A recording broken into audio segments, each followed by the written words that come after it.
Hi there everyone, it's Chris here at Bluerhino Safaris. 2025 is pretty much drawing to a close. I have two trips left. The one is the Bats and Lua Plains, which will happen in middle of November. And then I have Uganda and the Gorillas in December over Christmas. And that would be it for 2025. So I've been starting on my 2026 calendar. Most of the trips are booked already. But the latest edition is not really an addition, it is a modification that I did. And it says the bat migration, Malawi and eastern Zimbabwe we're going to do together.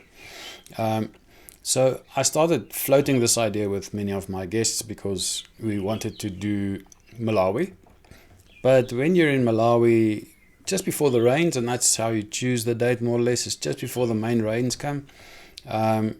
You are there in the region, and that's also the same time as the bats are there.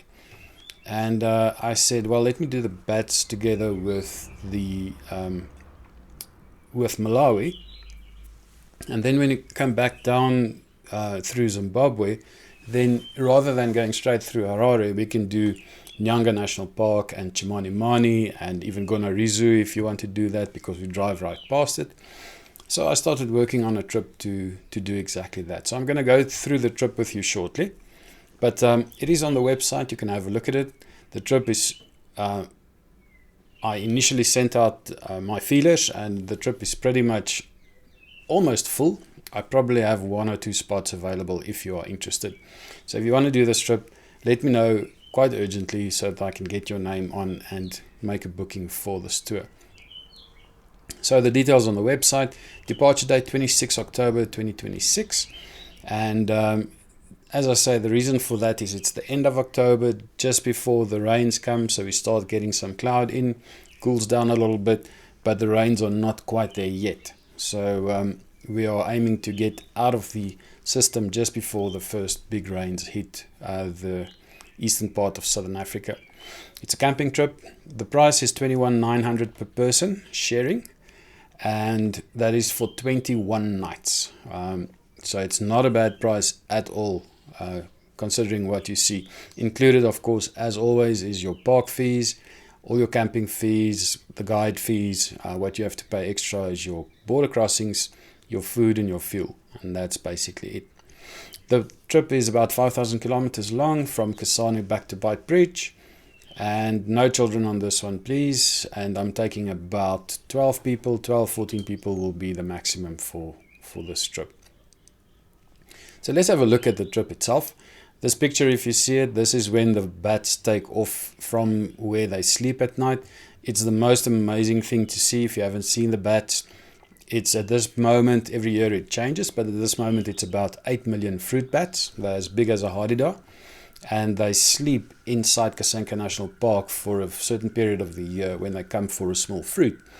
And when they are there, they are spectacular to see. So this is in the late afternoon, just as the bats start coming out.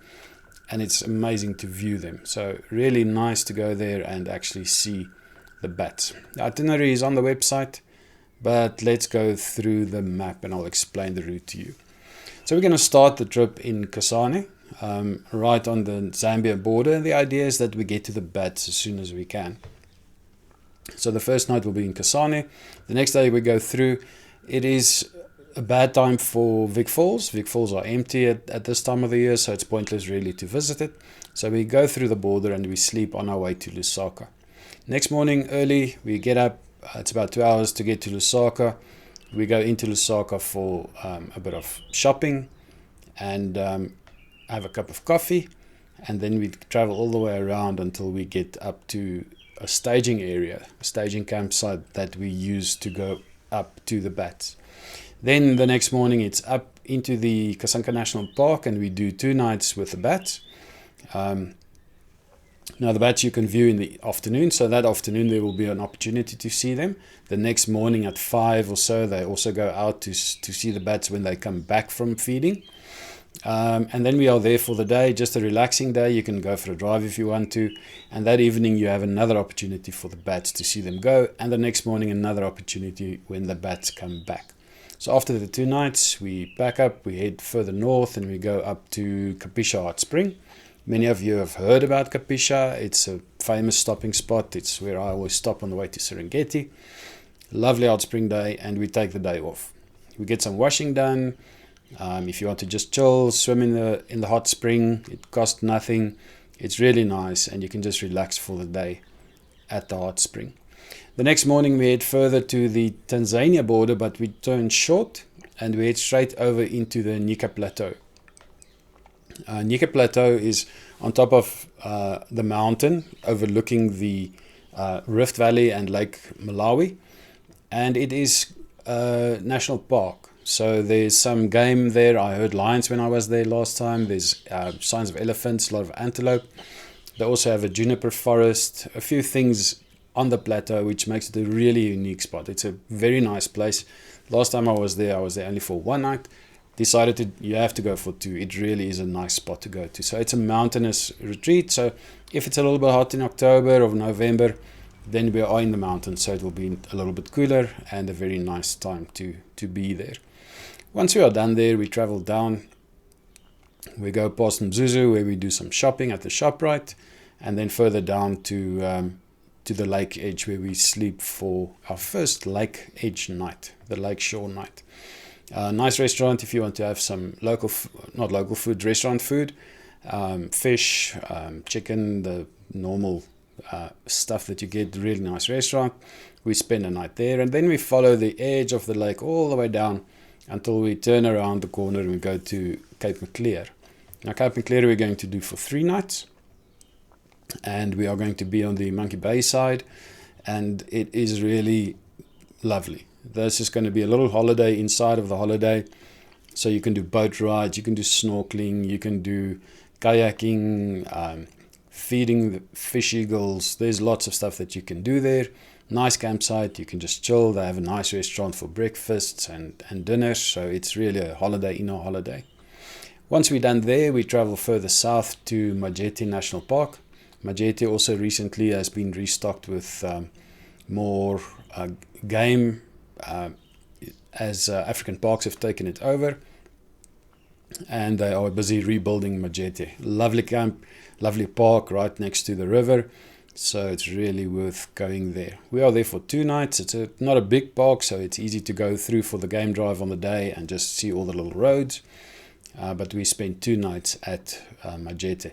Last time we were there, the head rangers came through and they said they were going to have a look at pangolins if anybody wanted to join them, and some of my guests were able to actually join them to go and look for the pangolins. They could see them. They had collars on, so they could see them, and they had some interaction with pangolins. Really nice experience. Once we're done there, we start heading down towards Mozambique. We travel through Tet, and then we sleep inside of Zimbabwe for the first night, just to make the day a little bit shorter.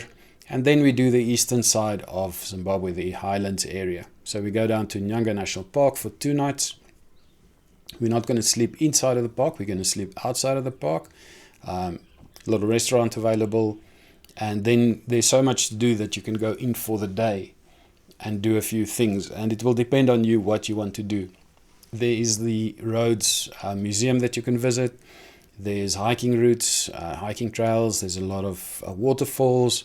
So again, the park entry for the day is included, but you can decide what you want to do for the day. We'll discuss it with the group as we get there, and we'll decide what we want to do for that day.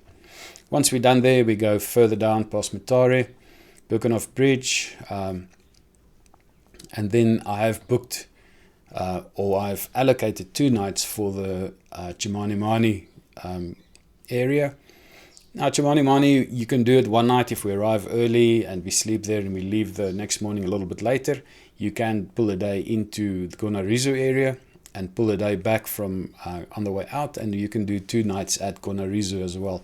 So the group will decide. Once the group is settled, we'll decide if we want to do 2 nights at Chimanimani or maybe 1 night Chimanimani and 2 nights at Gonarizu before we exit ultimately back to South Africa. And that is the trip. It's going to be a really nice trip. It's a 3-week tour. I'm not doing gorillas at the end of next year. So this will be my last tour for 2026. 4x4 only. There's a stretch of road here that I haven't driven before, and I'm just a little bit careful of that. There's also a little bit of mountainous stuff here, and it's approaching rainy season, so you don't want a big thunderstorm and a gravel road and then have problems with getting stuck. Same if we want to go to Gonarizu and everybody says, yeah, let's go there for the day, then we want to have the right vehicles to cross the river or the river beds as we travel around there. So it will just give us options. So no 4x4s only. And then also towing, not on this trip. Please note towing, again, there's a section of the road here that I don't know well, and I don't want to damage anything. So no towing on this trip, 4x4s only. If you're interested, please let me know. It will be first come, first serve. I'm taking 6 or 7 vehicles. I already have 5. So there's 1 or 2 spots left depending on who confirms. But it's going to be really nice. Send me an email and we can make your booking for you and take it from there. Otherwise, have a great day. We'll chat soon. Cheers.